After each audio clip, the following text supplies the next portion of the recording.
सवाल आगाज़ पे अब आपने दिल के फफोले जो हैं वो जला लिए हैं सारे के सारे। नहीं मैंने नहीं, मेरे पास तो इतना कुछ पड़ा है कि क्या करूं। मैंने कल रात की मीटिंग की बात से बात का आगाज किया था वैसे हमने देखिए मैं आपको एक चीज़ बता दूं, हाँ। रात की जो मीटिंग है ना, ऐसे इत्तेहाद उस वक्त बनते हैं, यासर साहब इस बात को नोट कर लीजिएगा, ऐसे इत्तेहाद उस वक्त बनते हैं जब ये फैसला हो जाए कि हुकूमतों को भेज दें।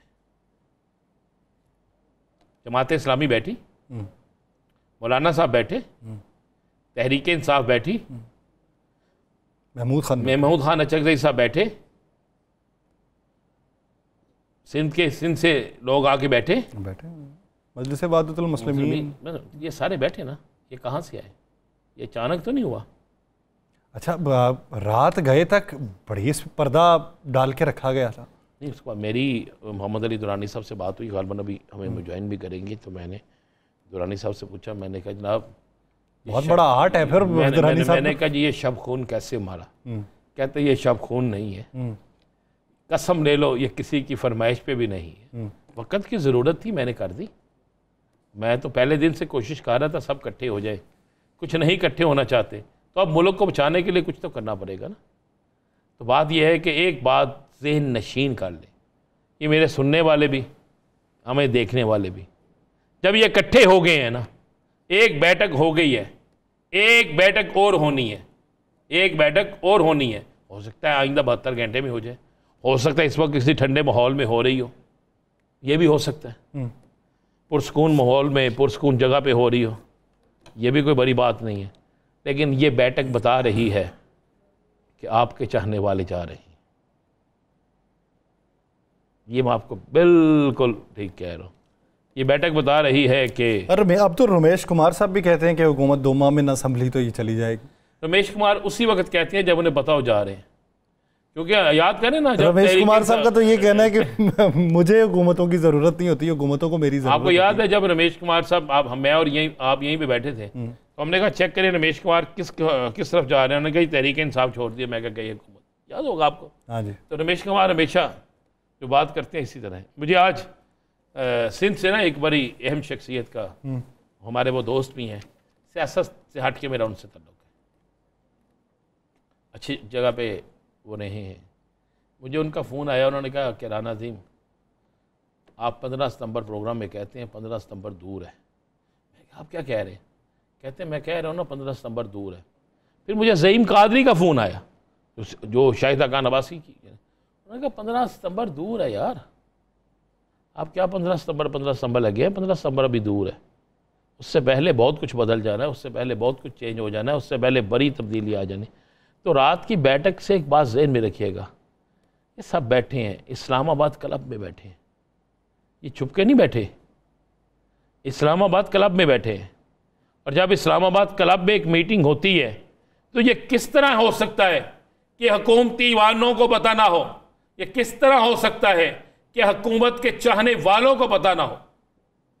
तो ये तो बस देखना पड़ेगा कि चाहने वालों में कोई नाराज़ तो नहीं हो गया, और ये भी देखना पड़ेगा कि इनके पल्ले कुछ नहीं था तो अब इनको फारग करने के लिए सारे इकट्ठे हो गए हैं। लेकिन ये फाइनल हो गया है, इनका इकट्ठे होना इस बात की दलील है कि कोई जा रहा है। लेकिन इनका इकट्ठे होना किसी के आने की नवीद है। आने का फैसला ना हालात के मुताबिक होता है, आने का जो फैसला है ना वो हालात के मुताबिक होता है। थोड़ा पानी हो ना, पानी थोड़ा हो सैलाब का, किसी को फिक्र नहीं होती, वो कहते थोड़ा सा पानी है गुजर जाएगा। अगर सैलाब का पानी ज़्यादा आ जाए ना, छुत्तों तक चले जाए, तो फिर लोग कहते हैं नहीं यार मल्लाह ढूंढो, वो हमें निकाल सकता है, उसकी कश्ती ही हमारे काम आ सकती है, उस मल्लाह को ढूंढो। तो फिर वो चाहे कैद में हो, वो कहीं भी। मैं रात को एक ड्रामा देख रहा था अलब सुल्तान, उसमें मैं यही चीज़ देख रहा था कि अल-परसलान, उसकी आखिरी दूसरे सेशन की मैं देख रहा था, तो उसमें मैं देख रहा था कि उसको जो फतवाहत मिली थी, उसकी हर फतह से पहले वो एक दुश्वारी में रहा है। हर फतह से पहले उसके इर्द गिर्द गद्दारों का और मुखालिफिन का जो है वो जाल बिछा रहा है, लेकिन फतह तो मिलती है ना। अर्तुगरुल कुफ्री इसी तरह आप लेकर चले ना। अब हम माजी से सीखें ज़रा कि माजी में होता क्या रहा है, माजी ही आगे आके मुस्तकबिल में हाल में। आप कहते हैं कहानी एक ही है? कहानी एक ही है, बिल्कुल एक ही कहानी है, किरदार मुख्तलिफ है, हमेशा से यही है। मुझे एक बात बता दें, जिस दिन तहरीक इंसाफ की हुकूमत ख़त्म करना थी, बिलावल साहब ले आए तरीके अदम एतमाद, सिंध से जुलूस चल पड़ा, लाहौर से जुलूस चल पड़ा, सारा कुछ हो गया। क्या उस वक्त हुकूमत के होते हुए भी, इमरान खान के हुकूमत में होते हुए भी किसी ने रेड जोन में जाने से किसी को रोका? नहीं, रास्ते तो खुले थे इनके, नहीं ना रोका। रेड जोन में जलसे हुए, सुप्रीम कोर्ट के गेट पे जलसे हुए, तो अब भी कुछ ना कुछ तो है। मैं नहीं समझता कि ना हो।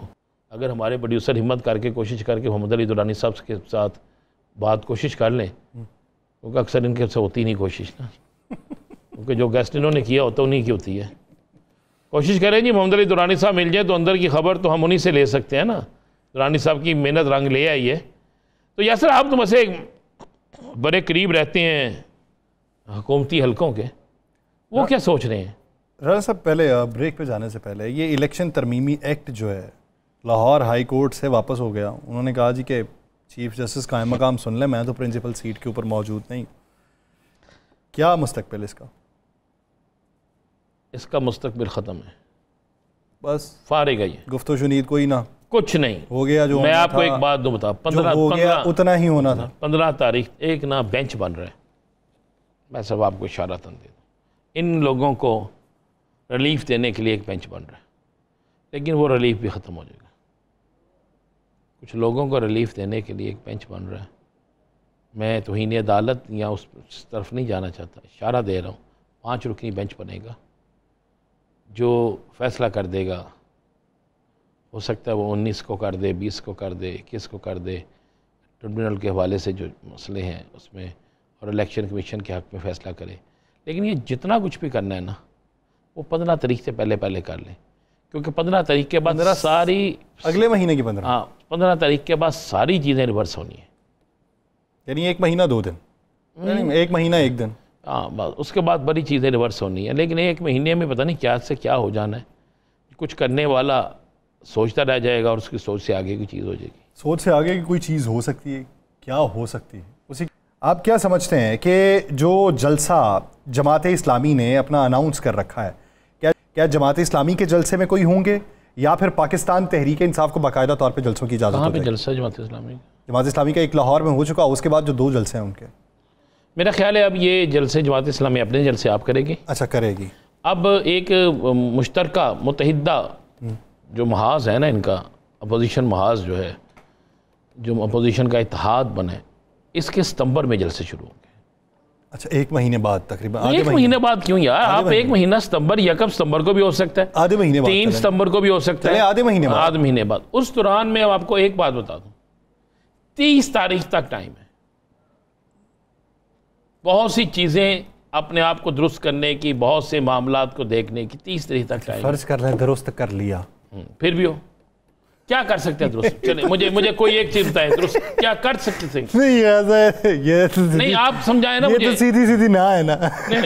कर लिया तो फिर भी जाएंगे, ना किया फिर भी जाएंगे। मैं रहा हूं कि दुरुस्त क्या कर सकते हैं, मैं ये सुनना चाहता हूं आपसे, क्या कर सकते हैं? तो फिर ये तो कहना ही छोड़ देना कि फिर ये अगर दुरुस्त कर लें। देखें, क्या अभी तक, आज के दिन तक इनके पास कोई ऐसा फार्मूला है कि सरकारी मुलाजमीन की तनख्वाहों से टैक्स खत्म किया जाए? हाँ, है फार्मूला। क्या फार्मूला? 2025 में जाके देखेंगे। ओ यार 2025 ये देखेंगे? आप भी बादशाह वाली बात करते हैं यार, मुझे तो आपकी समझ नहीं आती यार। आपने कहा कि आज की तारीख, ये बता दें कि ये तो वो आज की तारीख का ही फार्मूला है। 30 तारीख तक आपने क्या हो जाएंगे मामला दुरुस्त? मैंने आप जो है ना, आपके अंदर भी मुस्लिम लीग वाला जो है ना, मेरी बात सुने। आपने मुझे कहा कि आज की तारीख तक कोई प्लान है, तो उनका प्लान 2025 में बैठ के सोचने का। 30 तारीख तक कुछ है इनके पास? है ना। क्या है? बिजली के बिल हैं। अच्छा, और पेट्रोल चलें, वो कीमत थोड़ी सी कम हो जाएगी, और वो है। बाद में शाय खुरनोश, अगर इंटरनेशनल कोई महाज खुल गया फिर तो फिर वो अल्लाह खैर सल्ला, वो फिर अपनी तो जिम्मेदारी है ही नहीं, वो तो है ही इंटरनेशनल जिम्मेदारी। तो उसमें हमारा क्या लेना देना? वो तो अब आलमी पेट्रोल की कीमतें कहाँ जाएंगी? वो तो फिर सारे आलम के लिए ना, हमारे लिए। मैं सारे आलम में तो सुकून है, बर्बादी तो है ही हमारे पास ना। और आप ये अंदाजा लगाओ, बांग्लादेश के अंदर तबाही फैल गई, उसकी क्रिकेट टीम आज भी खेलने पाकिस्तान आ गई ना, आ गई ना। मुझे किसी ने कहा भाग के आई है, मैं कहा भाग के नहीं आई, ये बिगाने आई है हमारी क्रिकेट टीम को भी, तो आ गई ना टीम। वो मुल्क खड़े हो गए हुए हैं। इन सारी चीज़ों के बावजूद हम खड़े होकर भी गिनने लगे हैं। हम फैसला कर चुके हैं कि हमने गिनना है। मैं तो कह रहा हूँ 30 तारीख तक क्या होगा? क्या ये जो वादा किया इन्होंने जमात इस्लामी से, क्या हम आम वो टैक्स है, फिक्स टैक्स जो है ताजर पे, वो ख़त्म कर देंगे? होगा? नहीं होगा। वज़ीर ख़जाना कहते नहीं होगा। FPR ने मज़ीद टैक्स लेने हैं, हर सूरत में लेने हैं। बिजली आप कर लेंगे सारी IPBs को, सारी IPBs को कर लेंगे, चले 52 IPBs को कर लेते हैं, मान ले। उसके बाद जो डिमांड है, बाकी चीज़ें हैं, आप इस चक्कर में है कि सर्दियाँ आएंगी तो डिमांड कम हो जाएगी, तो हम कोई रिलीफ दे देंगे नहीं। सर्दियाँ आपने देखनी है। क्या आपके इक़्तिदार के दौरान सर्दियाँ आएंगी? सर्दियाँ अब आती हैं दिसंबर में, ना सितंबर में, ना अक्टूबर में, ना नवंबर में। दिसंबर में आती है, जनवरी में ख़त्म हो जाती है। इनकी हुकूमत जैसी है वो भी, वही सवाल।